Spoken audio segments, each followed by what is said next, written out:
الصلاة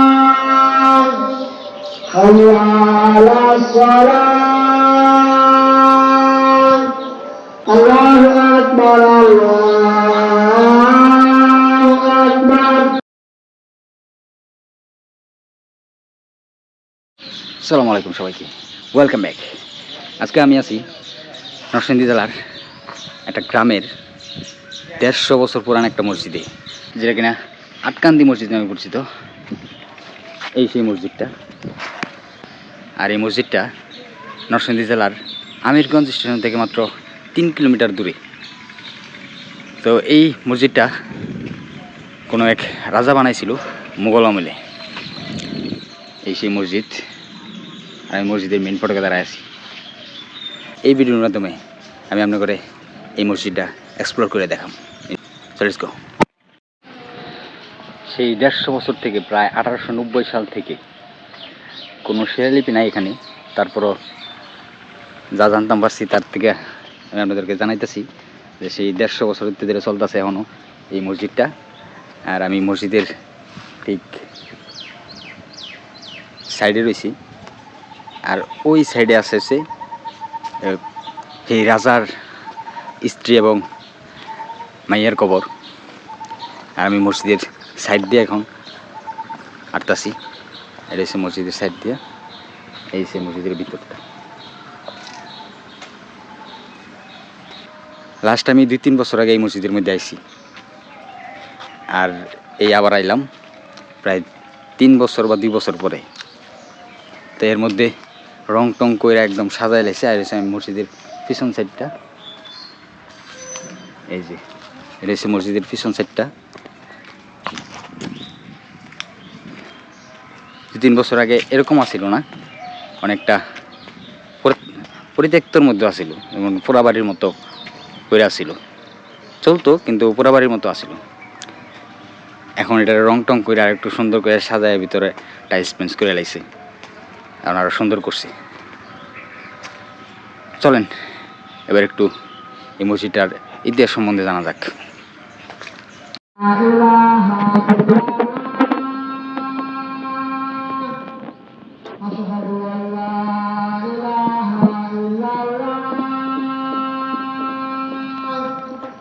أشهد أن محمدا رسول الله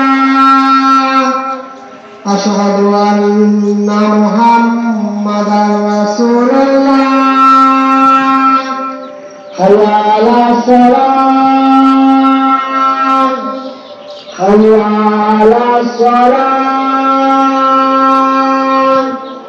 حي على الفلاح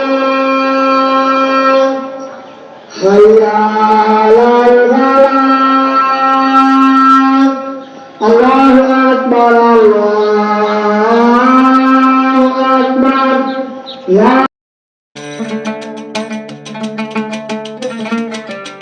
আটকান্দি মসজিদ নরসিংদীর রায়পুরা উপজেলার আটকান্দি গ্রামে মাওলানা আলিমউদ্দিন প্রায় ১৫০ বছর আগে মসজিদটি নির্মাণ করেন। এখানে কোনো শিলালিপি না থাকায় মসজিদের নির্মাণকাল সম্পর্কে, মানে কবে বানানো হয়েছিল এই সম্বন্ধে কোনো সঠিক তথ্য পাওয়া যায়নি। তবে অনুমান করা হয় যে আটকান্দি মসজিদটি ১৮৯০ সালের দিকে নির্মাণ করা হয়েছে। স্থানীয়দের কাছে আটকান্দি মসজিদটি নীলকুঠি মসজিদ নামে পরিচিত। ছোট মেঘনা নদীর কূলে নির্মিত আটকান্দি মসজিদটি দেখতে অনেকটা আগ্রার তাজমহলের মতো। মসজিদে সর্বমোট ৩৪টি কারুকার্যময় খিলান রয়েছে। মুঘল আমলের স্থাপত্যের আদলে তৈরি নীলকুঠি মসজিদের পুরো দেয়াল পাথর বসানো মেহরাব ও মেঝে। ফুলপাতার নান্দনিক নকশা মসজিদের সৌন্দর্য বহুগুণ বাড়িয়ে দিয়েছে। আটকান্দি মসজিদে মোট গম্বুজ সংখ্যা ৮টি, যার ৩টি আছে মূল মসজিদে, আর বাকি ৫টি ছোট গম্বুজ আছে মূল মসজিদের বাইরে। মসজিদের বারান্দায় প্রবেশের দরজা ৫টি থাকলেও মসজিদের মেন ভবনে প্রবেশের দরজা রয়েছে মাত্র ২টি। আর এখন মসজিদটা যেরকম দেখতেছেন, আসলে মসজিদটা এরকম ছিল না আগে। আমি লাস্ট ২-৩ বছর আগে এখানে ভিডিও বানাইছি, তো ২-৩ বছর যাবত আমার এখানে আসা হয় না। এর মধ্যে এই রং টং করে একদম সুন্দর করে সাজানো হয়েছে। আগের মসজিদটি দেখতে এরকম ছিল। এখন রং করে একদম সুন্দর করে সাজাইছে। এই মসজিদটা নিয়ে আমি লাস্ট 3টা ভিডিও বানাইছিলাম, তাও 3 বছর আগে। এটা আমার আগের চ্যানেলে ছিল। আর এরপর কালের কণ্ঠ এই মসজিদটা নিয়ে অবশ্য একটা নিউজ করছিল, তারপরে হয়তো এটা একটু সাজানো হয়েছিল, সেটা আমি সঠিক বলতে পারছি না, সেটা আমি সঠিক জানি না। আচ্ছা যাই হোক, আগের চেয়ে এখন অনেক গুণ বেশি সুন্দর দেখা যায় মসজিদটা। মসজিদের আশপাশটাও আরো অনেক সুন্দর করছে। আর এখানে আসার জন্য যে রাস্তাটা ছিল, মাটির রাস্তা ছিল, এখন একদম পিচ ঢালাই করে একদম পাকা রাস্তা করে দিছে, একদম মসজিদ পর্যন্ত আসা যায়। আর মসজিদের পাশে রয়েছে মসজিদের মুয়াজ্জিন ইমামদের থাকার জন্য একদম সুন্দর একটা ব্যবস্থা। আর এর পাশে রয়েছে আটকান্দি সরকারি প্রাথমিক বিদ্যালয় এবং একটি পুকুর, আর মস্ত বড় একটা শিমুল গাছ। আর এটা হচ্ছে আটকান্দি গ্রামের ঈদগাহ অথবা এই মসজিদের ঈদগাহ।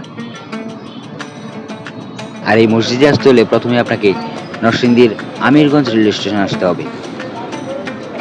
স্টেশন থেকে যে কোনো ছোট গাড়িতে বা অটোতে করে মাত্র 30 থেকে 40 টাকা ভাড়া নেবে।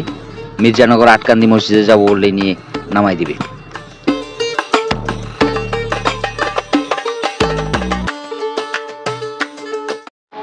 এখন আছি মসজিদের পাশেই, মসজিদের মধ্যে বড় ঈদগাহ, এই আটকান্দি গ্রামের যে ঈদগাহটা। আর এই যে হচ্ছে গিয়া সেই মেঘনা নদীর উপশাখা। আর আমি আসছি এই নীলকুঠি মসজিদ, এই আটকান্দি নীলকুঠি মসজিদের ঈদগাহ এটা। আর এই মসজিদটারে যে জিনিসটা সবচেয়ে বেশি আকর্ষণ করে এটা হচ্ছে এই মেঘনা নদী। এর পাশ দিয়ে গেছে মেঘনা নদী এই রাস্তায়। এই পিছন দিয়ে আইলাম, এটা হচ্ছে মসজিদটা, ওই যে ওইদিকে গেছে মসজিদটা, আর এদিকে গেছে মেঘনা নদী। এই যে ঘাটটা,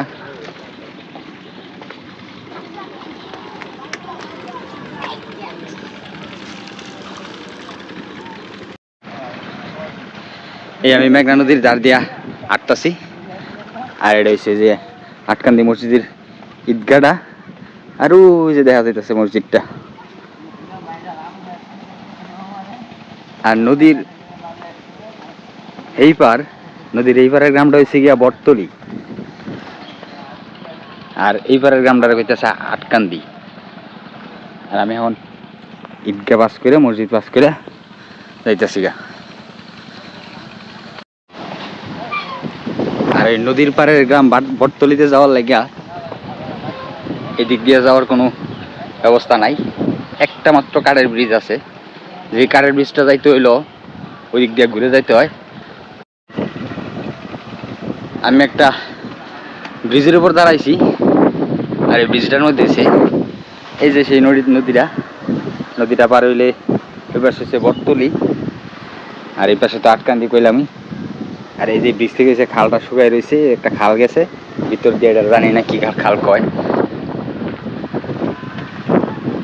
আর আরেকটা মাত্র ব্যবস্থা আছে ওই পারে যাওয়ার লাইগা, এটা হচ্ছে খেয়া বারাবার, নরসিংদীর আঞ্চলিক ভাষায় কয় গোদারাঘাট। এই যে এই মাটির রাস্তা ধরে গিয়া মির্জানগর গেলে, আমি লাস্ট 2 বছর আগে আমি এনে ভিডিও করলাম। এই রাস্তাটা মাটির রাস্তা আসছিল, এই জায়গার মধ্যে তেমন ঘরবাড়ি আসছিল না, লোকালয় আসছিল না, একদম নিরিবিলি আসছিল, দোকানপাট তো দূরের কথা। আর এই পাশের গ্রামে যাওয়ার লাগিয়া 2টা মাত্র কাঠের ব্রিজ ব্যবহার করতে হয়। আগে গোদারা ব্যবহার করতো, নরসিংদীর আঞ্চলিক ভাষায় কয় গোদারা, যেটা আমরা খেয়ারা পারাবার নামে চিনি। তো ওই খেয়া পারাবার বন্ধ করে দিছে, আর ওই দূরে যাওয়া যাইতেছে একটা কাঠের ব্রিজ। তো এই ভিডিওটা এনে শেষ করতেছি নদীর পার থেকে। দেখা যাবো পরের কোনো ভিডিওতে, তখন পর্যন্ত ভালো থাকবেন, সুস্থ থাকবেন, আল্লাহ হাফিজ।